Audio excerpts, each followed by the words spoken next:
Now, one day, his loyal servant became so very sick, it seemed that he would die quite soon. He needed help, and quick, the captain of the Roman troops knew what Jesus could do. He'd heard of Jesus' miracles, that he'd healed people too. He was this healer that they can come to. They can ask for help. They can, find a trust in. And so they're going to seek him out. They're so sad here that the loyal servant here is quite sick, really sick, and it's something that is worrying their minds, and they're so sad for him. And so they're glad that there's this possibility that they can go to as soon as possible here, and it's going to be a person that can help them, because he has been doing miracles lately too. So the captain went to Jesus and humbly begged of him, "Dear Lord, my servant is so sick that outlook is quite grim. The man is paralyzed," he cried, "and suffering terribly." He knew that Jesus would be kind and listen to his plea. So he's telling Jesus right here, here is Jesus, and he's attentively listening to his concern. He's saying that this is a very big deal. This is serious. This is really terrifying. Everyone here present, let me tell you about this man. He's so loyal. I want you to help him. We believe that you could help him. Please listen to us. Please listen to us. We need your help. What can we do here? I know you can help us. And so they're in a situation here where it's very grim, and so they know about Jesus and they run towards him because they know this is like the best chance that they have. They're going to be able to see a miracle here, possibly because of Jesus, and so they're counting on him.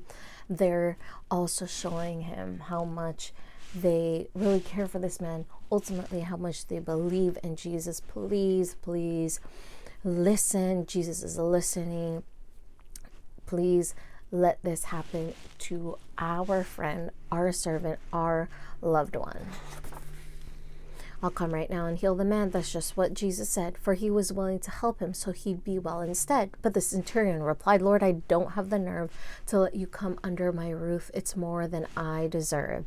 Then he exclaimed, "Just say the word, my servant will be healed." In this one sentence that he spoke, his great faith was revealed.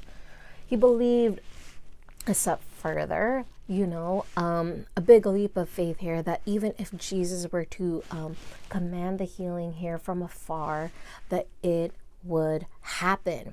And so Jesus was happy to hear this. He was happy to hear his faith here, because this man, yes, he was good at what he was doing, but he was also a kind, loyal man himself. Here, a strong believer, someone willing to have great faith here in this situation here, that can have big effects here to everyone that he knows, for himself. And he knows that Jesus can help enough so much.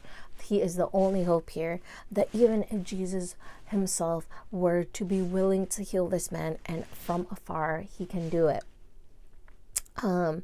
And so, yes, he would have loved Jesus to come visit him at his house, in his place, in his city, but that was not what was, he was thinking about. He was thinking about having his servant healed, and showing Jesus that he had that faith that he can do it. So we remember this story because we remember that he really listened to the faith that was ringing in him. He knew that Jesus was the one that can save, and believed in him so much. I love this story because, we think that he really thought of Jesus highly, and even though he was in a higher authority here over a lot of people, he still made himself low here before God, knowing that Jesus here is the Messiah. He is the Son of God. He truly is the only one, because he is this holy deity.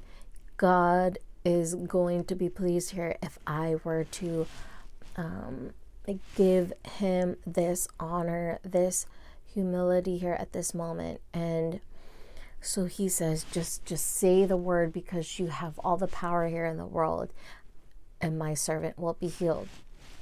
Yes, anyone in this situation can be healed if Jesus were to just say the word. He had that healing power. He had that ultimate healing power, is what he's saying. He's displaying. He just had the faith. Just Jesus, do it for us here. And so Jesus was happy about that. He was able to recognize and believe and act upon this faith. That's what Jesus wants us to remember from this story here in particular. He had a lot on the line. He wanted to show here what mattered to him most, which is his faith in the one God that can help. And so this roof was literally his roof.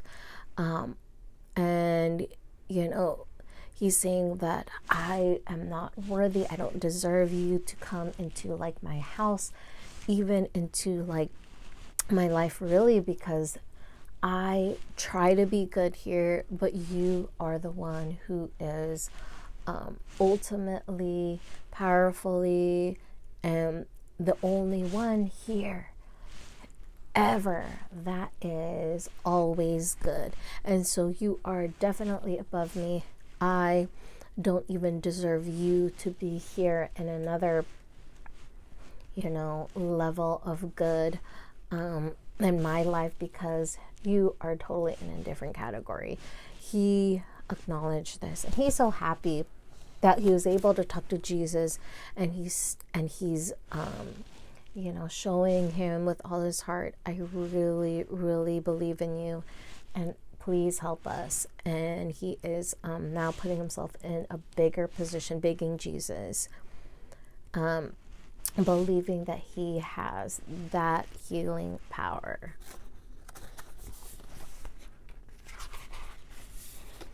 When Jesus heard the captain's words, he marveled in surprise, and he replied to those around, "This man is very wise.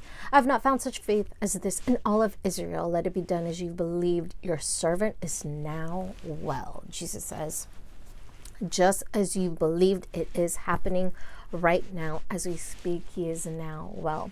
What a beautiful miracle, like a more profound miracle than it could have been, or what other people may have assume that it could be, because Jesus, God, is truly powerful,